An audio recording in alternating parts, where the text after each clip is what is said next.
Сәлем құрметті көрермендер, бүгін мен шілдетер туралы айтатын боламын, яғни босанған әйелдің босанғаннан кейінгі күтімі. Мұның барлығы жай еріккеннің ермегі сандырақ емес, астарына үңілсек талай тағылым жатыр.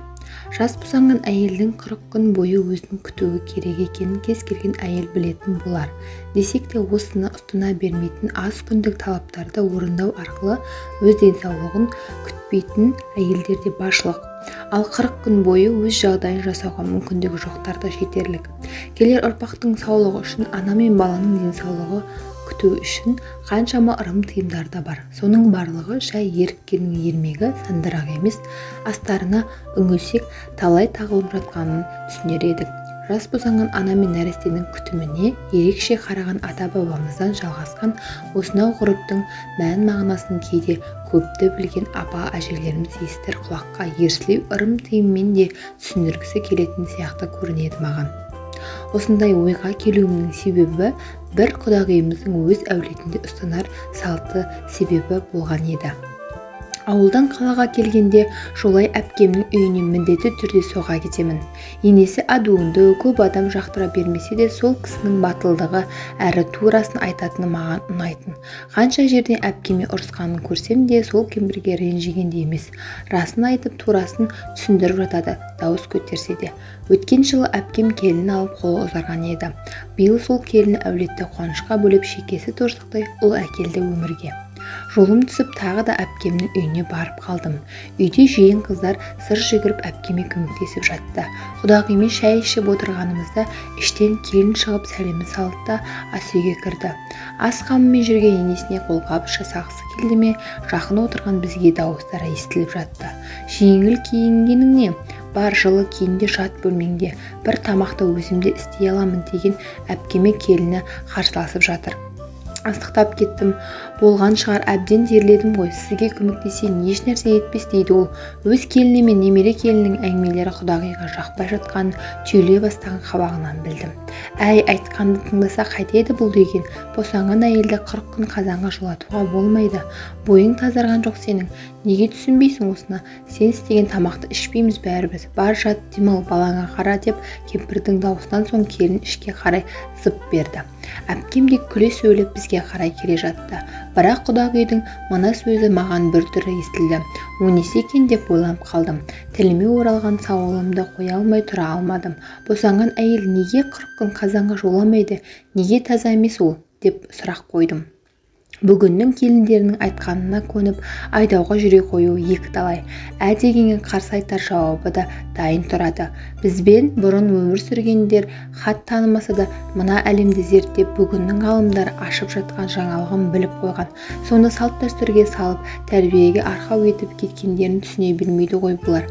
Баяғыда өзім келін болып түскенде енеміз бен абысындардың айтқанына Құдай да сеніп бұлжытпай орындаушы едік. Әсіресе босанғанда 40 күнсіз далаға шығармайтын. Енемнің менен басқа келіні болмады. Екі қайным өмірден үйленбей жатып ерте кетті. Сонда да осылардың әрбірін босанғанда өзі еңкіш тартып қалған болса да ауылдағы абысындарды шақырып үйдің шаруасын істетіп алатын. Босанған әйелді 40 күн қазанға жолатуға болмайды дегенді мен сол кісіден естігенмін. Соны рас деп ойлап шынында өзімді бір түрлі сезінуші едім. Кейін түсіндім ғой, сөйтсем бізді жасынған енеміз әдейі айтады екен. Қазанға араласқан әйелдің қолы судан шықпасы белгілі. Ол кезде ауылда қайдағы жылы су, қазіргі келіндердің жағдайы жұмақ қой. Бұрын самауырдан қалған суға сумай жатып ыдыс жуып беліміз майысып су таситын едік. Ал босанған әйелге қолын суық суға салуға, беліне салмақ түсіріп ауыр көтеруге болмайды. Ең ақыры босанған соң тұмса тәні балбырап 40 күнге дейін терлеп, бусанып жүретіні тағы да бар. Мұндайда салқын самалдың өзі ет пен терінің арасына кіріп кетеді. Оның шығуы қиын, ертеңгі күні қит етсе ауырып қала беретін болады. Одан басқа босанған әйелдің 40 күн бойына бой тазалығын сақтаудың өзі бір жұмыс. Босанғаннан соң оны сақтау да оңай емес. Бойынан жиындысы шығып біткенше әбір жейді. Осыны білетін ауылдағы шешелер мен енелеріміз әдейі ойлап тапқан қулық екен. Оны кейін біліп жатырмыз ғой. Сондағысы жаман ойман емес, әбден белін көтеріп, қалпына келгенше күтім керек екенін түсіндіру ғой жас келіндерге. Әйтпесе өздері ана болып отырса да, бұлардың ақылы тоқтағанша қайда әлі? Өздері балалық жасап денсаулықтарын бірінші босанғаннан бұзып алса, келесі баласын қалай әкеледі өмірге деп әлгі тыйымның мәнісін сыбырлай айтып түсіндіріп берді құдағи. Сенің әпкеңде мына бесеуін босанғанда да солай 40 күн жолатпағанмын қазанға. Өтірік болса өзі айтсын міне деп адуынды кемпір күлімсірей мені өзімсіне иығымнан түйіп қалды.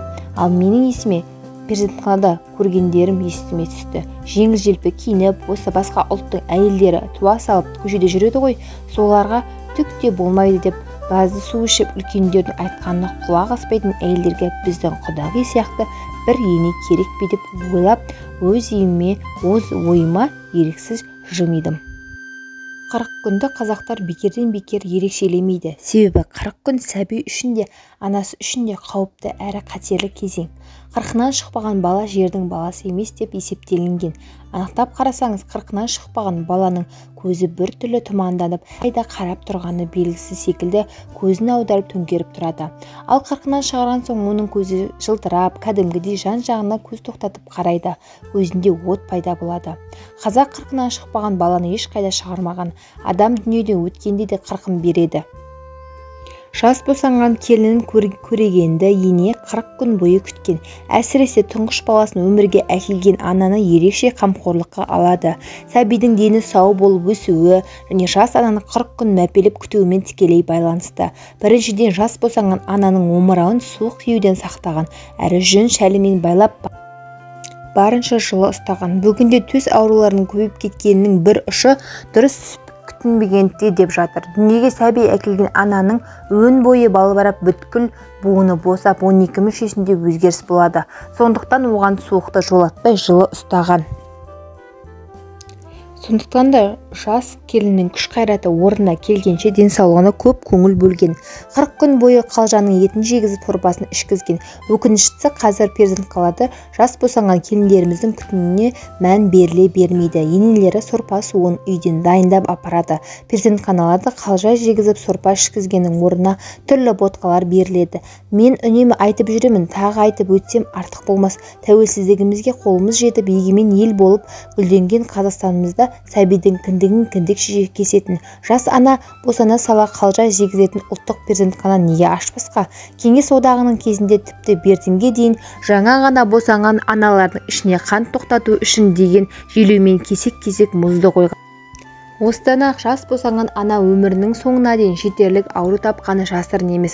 12 мүшесі балбарап жаңа ғана өмірге перзент әкеп жатқан ананы жылы орап, сорпалап терелтудің орнына тастай мұзды ішіне басқан.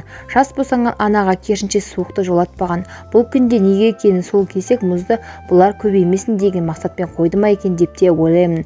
Бүгінде Құдайға шүкір, ондай нәрседен перзентханаларымыз арылды.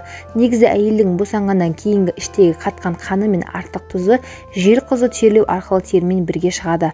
Тері қатып қалыпты деп жатады кейбір келіндердің бетіндегі қарала торала дақты көрген әжелеріміз. Бұрын 40 күн бойы жас босанған ананың қолын суық суға салғызбаған.